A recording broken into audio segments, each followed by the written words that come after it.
And now we have two incredible space architects, Dava Newman and Guillermo Trotti. My colleague Payal has this wonderful line in the handbook where she says, women might be from Venus, but if you want to put men on Mars, then you need Dava Newman. Very often when we think of space travel, all our attention is on the spacecraft, this wonderful burst of energy that crosses the stratosphere. But actually what we don't understand is that the space suit is as important as the spacecraft. And Dava Newman is instrumental in creating a new, sexy leotard suit that will free astronauts to cover spaces that today they're inhibited from covering or crossing because of the clumsy spacesuits that they have to wear.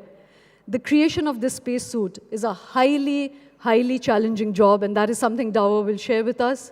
And with her is Guillermo Trotti, who is something called an extreme spaces architect. He has designed the South Pole Station. He has worked with NASA to design the Mars station. He has built undersea spaces.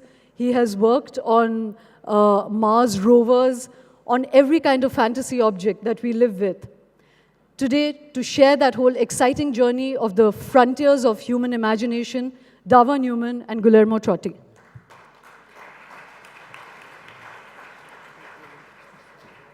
Thank you.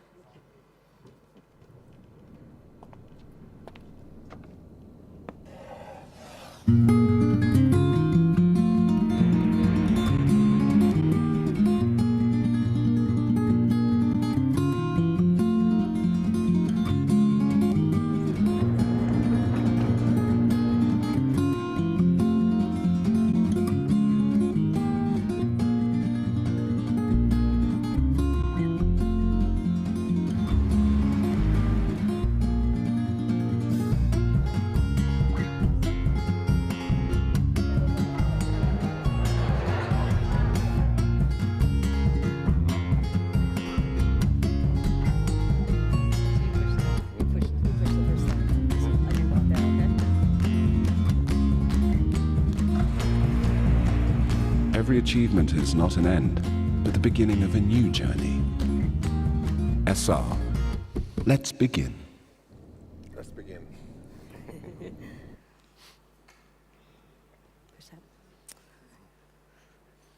Hello, Think. Let's begin. Thank you so much for the invitation to this wonderful conference to share our passion with you about exploration via space and sea. This is Spaceship Earth. It's the only one we have, so we need to take really good care of it. Our business is aerospace exploration, and everything we can learn, we try to bring back home to Earth for the benefit of humanity. As an engineer, my partner and architect.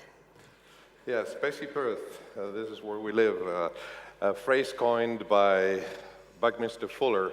Many of the young people in this audience might not know who he was, but Buckminster Fuller was a global thinker, and I was lucky enough to work with him.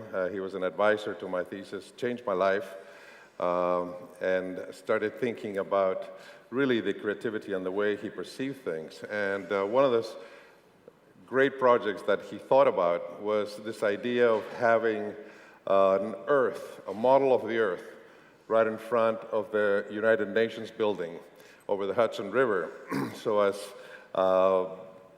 decision makers would be making decisions about the Earth, about developing it, and whatever, and their politics and the policies, they could see the Earth and think globally, think about it in terms of not only their nations, but really the impact on it. It's a project that was very difficult to accomplish at the time, but we feel that this is a great time to do something like that, in the sense that we have the technology today. We know the weather patterns, we know transportation on the oceans. We can really model these things and actually make projections of it and really try to understand what our design implications or business implications might be on the Earth. Just a bit of background. I was born in Argentina and arrived in the United States at an early age for college at 19, a couple of weeks before the lunar landing, where Armstrong and Aldrin walked for the first time on the moon. It was very impacting on someone coming from a country like Argentina, seeing this as a reality down the street. So I made it a point to pursue that idea as a career, how could I work with NASA while I was here in Houston.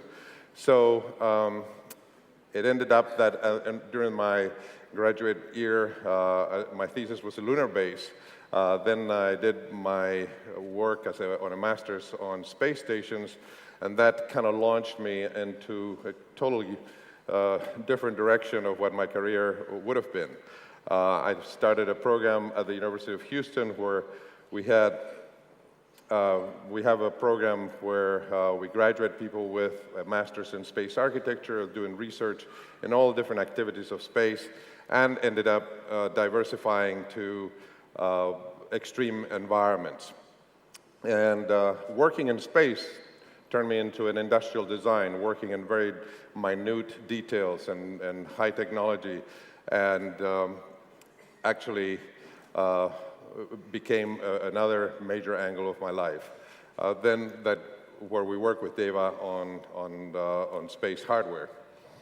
So I come from the state of Montana in the United States, a mountainous, beautiful state where I guess I grew up exploring nature.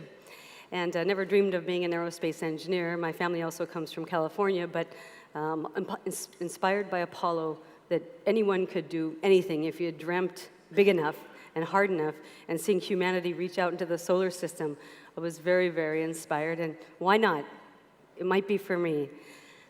I've been very fortunate to be a professor at MIT for the last 20 years. In aerospace, my specialty is looking at astronauts, astronaut performance, so it's a mix of aerospace and biomedical engineering. My love of the sea, again, probably comes when I meet Guy, and we decided to go around the world in our boat.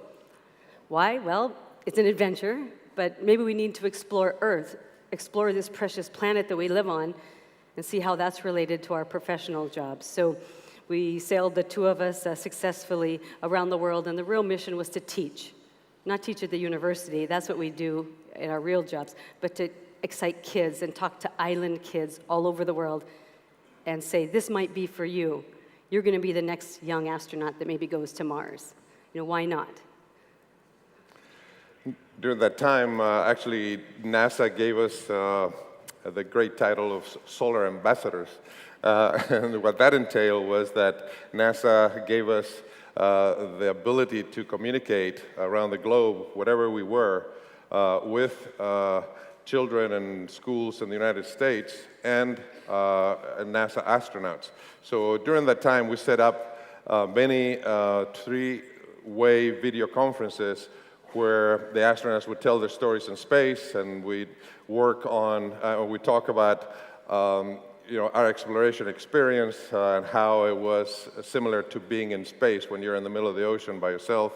So we taught many, many students, over 1,000 students, on the 35,000 miles around the Earth at a speed of basically jogging because the sailboat moves by the wind very slowly.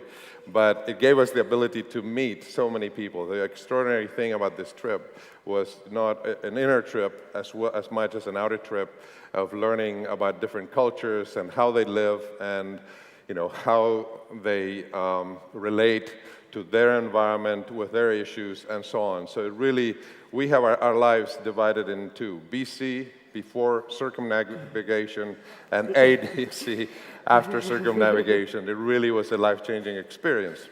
So today, 10 years later, we're taking some time off to think, and that's one of the reasons we're here. We were able to come here. We're living on our boat again for a few months for this year, and in Central America. That brings me to why in Central America is actually doing some work there, building as an architect on new developments and different islands in the Caribbean, small resorts. But the beautiful thing is that we're applying many of this philosophy from working in space hardware and space development into a very local and very hands-on type of architecture, which is, I call it my romantic years, coming back to this at this time of my life where we're looking at and working with masters that know about bamboo. And I'm as fascinated about putting a piece of bamboo together and thatch and rope together, handmade, as much as I'm excited about working with Dava on a spacesuit that is made out of carbon fiber and titanium and all these communication technologies. But we do apply the technologies. Many of the technologies are invisible, like the communications technologies that we apply in the projects. But we like to work with local labor. We engage as much as the industries in these areas in the projects, as carpenters, as building doors and cabinets and so on. And the materials that we use are as much as we can local. We import as least as possible, or as little as possible. One of the exciting things that I'm learning about actually is the landscaping. It's actually developing landscapes that are beautiful landscapes with indigenous plants, and except for the plants that we bring for food. Some are indigenous, and so we have fruit trees and herbs and vegetables that we grow on site, to feed the people and actually learn from the locals how to grow and how to raise these plants. So, excuse me. So anyway, working with local people, applying new technology, the type of new technologies into the local environment. From there, I'll take you to the other extreme of our work, and it is as far as the South Pole. I was lucky enough to win a competition for the South Pole Station with the National Science Foundation for the United States, and took me to the South Pole, worked in the ice, again, learning from the environment. One of the reasons I think we won this competition was because of our experience with space bases or lunar bases and how to work logistics and modular buildings. One of the great developments of working in the Antarctic was that every structure that you put on the ice is sort of like you put something on the beach here. The wind blows and you have snowdrift that starts burying the structures, like snow would bury a Coke bottle that is in the sand. And so we came up with this idea of developing aerodynamic structures, because on the South Pole, you have the wind blowing 98% of the time from the same direction, about the same speed. So your architecture becomes sort of like a standing vehicle. The atmosphere is flowing through it. So we accelerated the wind speed around the structure to clean the building, and in this way, we saved a tremendous amount of fuel, not only in the caterpillars cleaning the site, but on the airplanes taking the cargo all the way to the Antarctic.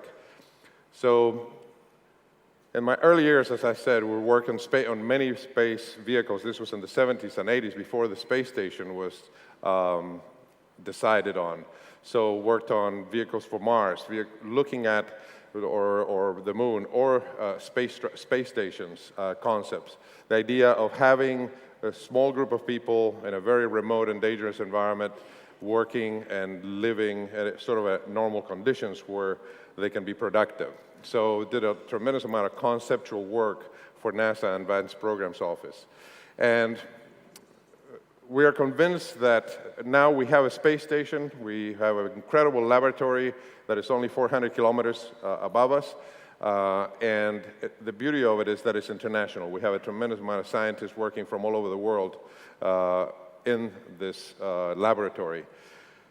What's next? The possibilities are many. We could go back to the moon, we can go to Mars, and maybe visit the asteroids. So we're learning about living permanently in space, being self-sufficient in space. One of the concepts was the idea of going to the moon and using natural materials, such as basalts and the glasses there, for construction and maybe some of the building blocks. And many of the things like life support systems and so on would come from the Earth, maybe as inflatable structures, for instance. The idea of creating very small, large volumes for small structures, deploy them. And this is one of the things that I had worked with Buckminster Fuller in my early days.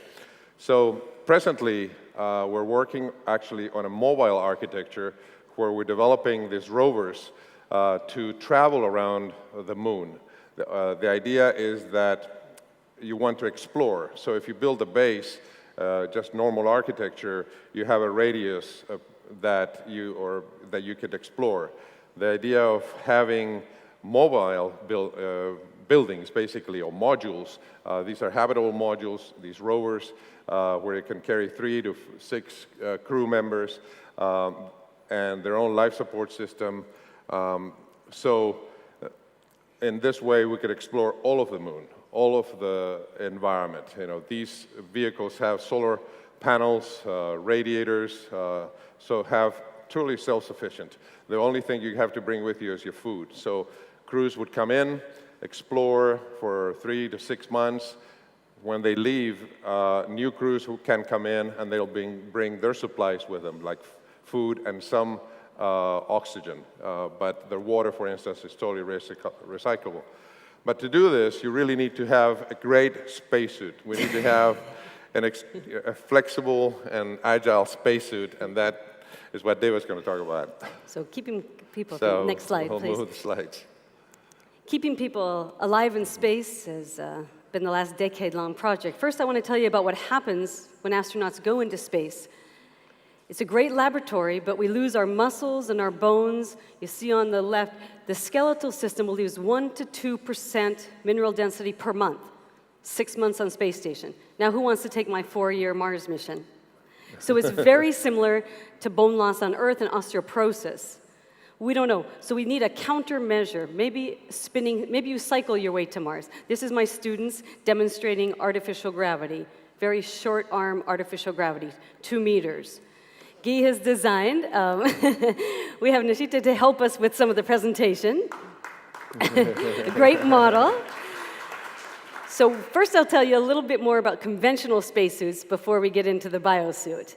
We've been to the moon 40 plus years ago. It wasn't, these I call my bloopers. The Apollo astronauts were not very mobile. Matter of fact, Jack Smith couldn't even find his instrument to do his geological survey. In the middle of the slide, you see the EMU. That's NASA's current spacesuit. It's a great design. It's great engineering. I call it the world's smallest spacecraft. Provides everything you need, all of your life support, your oxygen, scrubs your carbon dioxide. But it doesn't have mobility. You definitely can't hang out on the edge of the stage. You can't bend.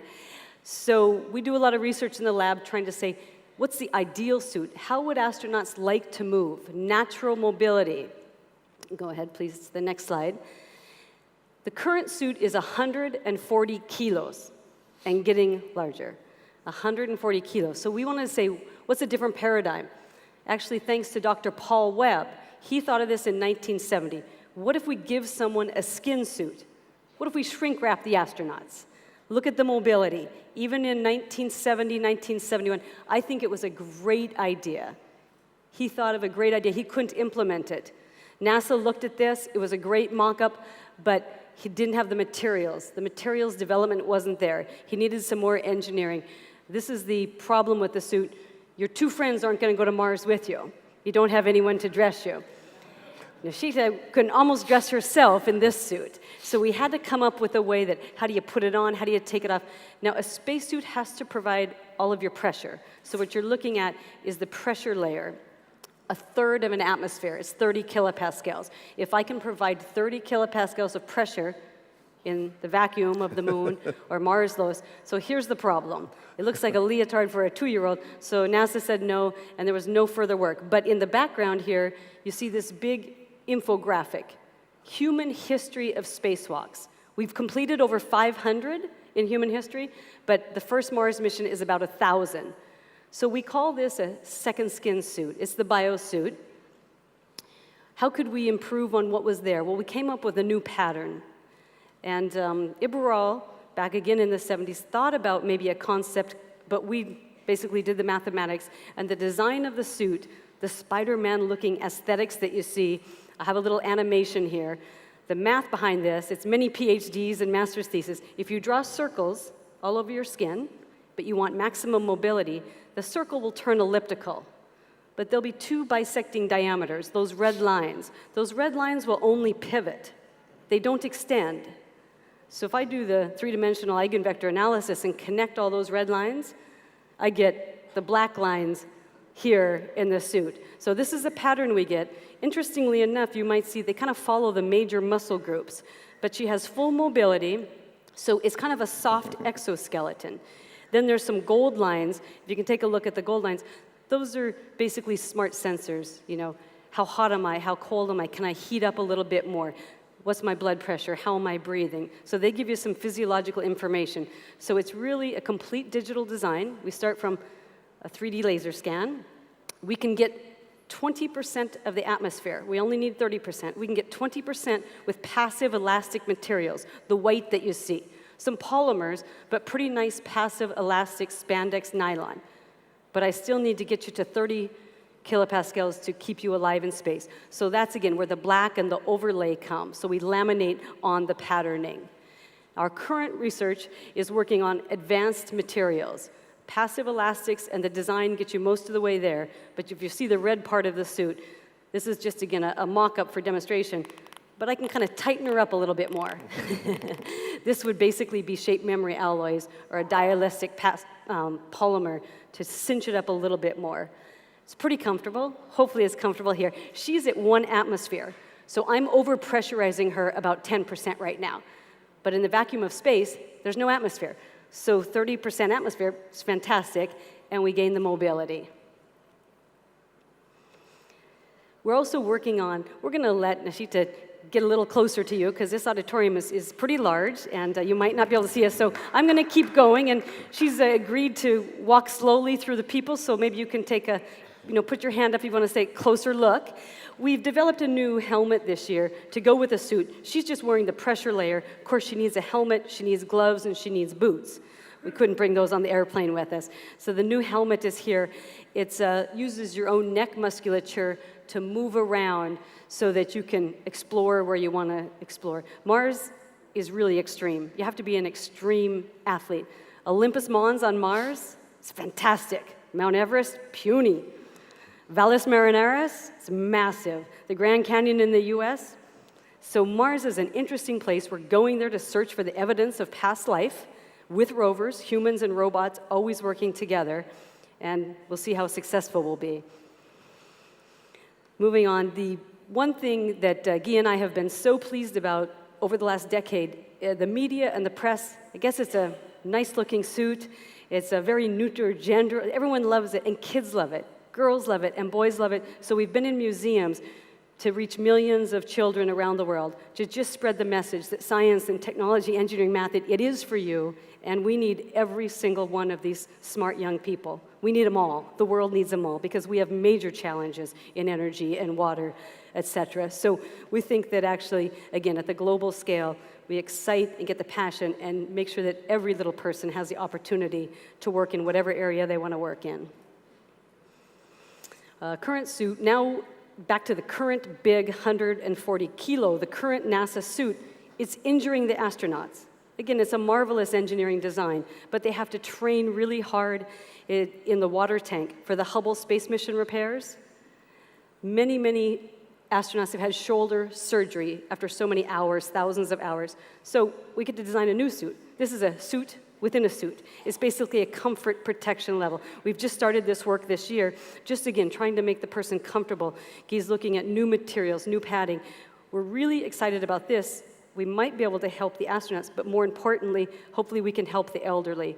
The #1 cause of death in the US for elderly folks from falls, hip fracture, then going to the hospital leading to death. So if we come up with a great padding system that might look very nice, and the aesthetics all go to Guy and his design team, then maybe we can help people on Earth as well. Then a final suit I want to tell you about, think of it as the blue suit. The next one, it's a gravity loading suit. This is not to leave the aircraft, this is to stay inside, and it's also for Earth. If you stay inside, remember the muscle and the bone loss I told you about? 30% muscle loss, 40% muscle strength loss, and the skeletal is even worse.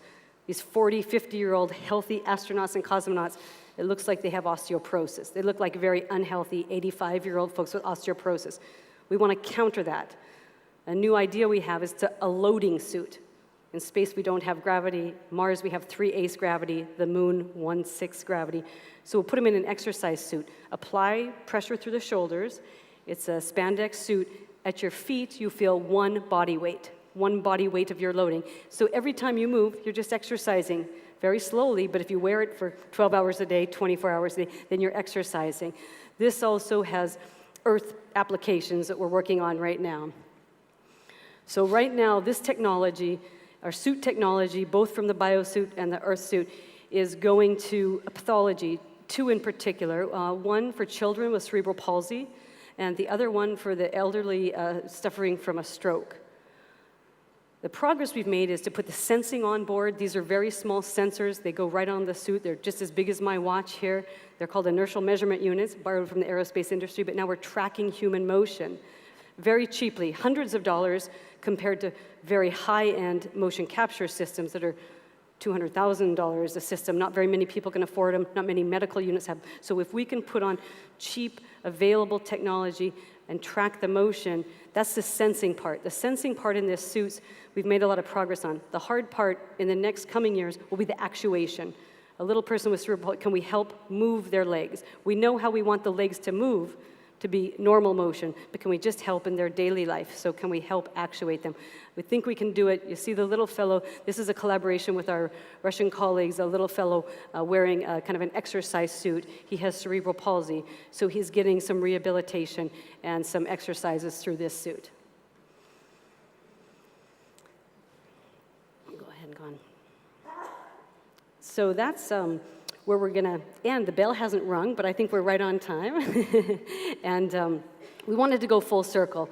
We're here today. We're thrilled to be here. First time we've been to be able to bring the biosuit to India. Again, a mock-up of it. The engineering prototypes stay in the lab, but this is a 5th version of the biosuit.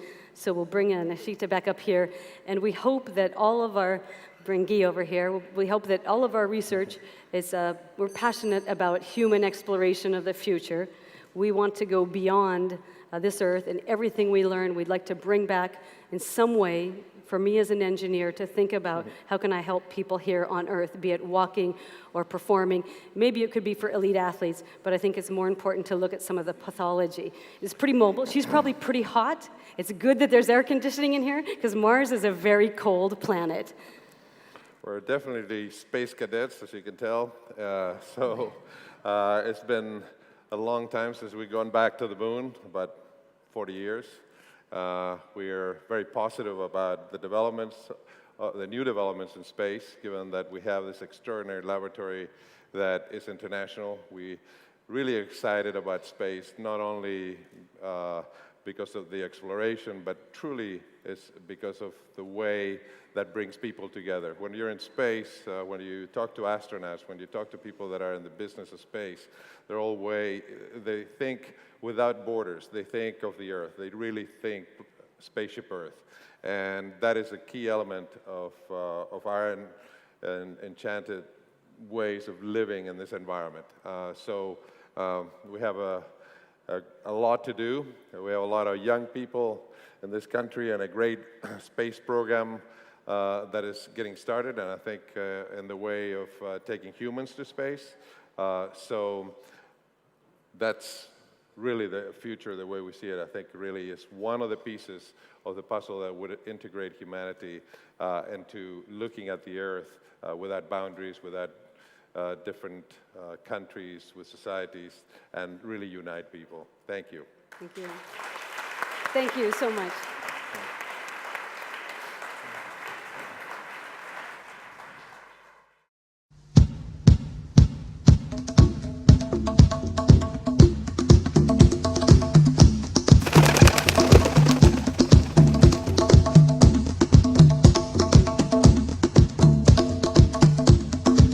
I have a dream that one day on the red hills of Georgia, the sons of former slaves and the sons of former slave owners, we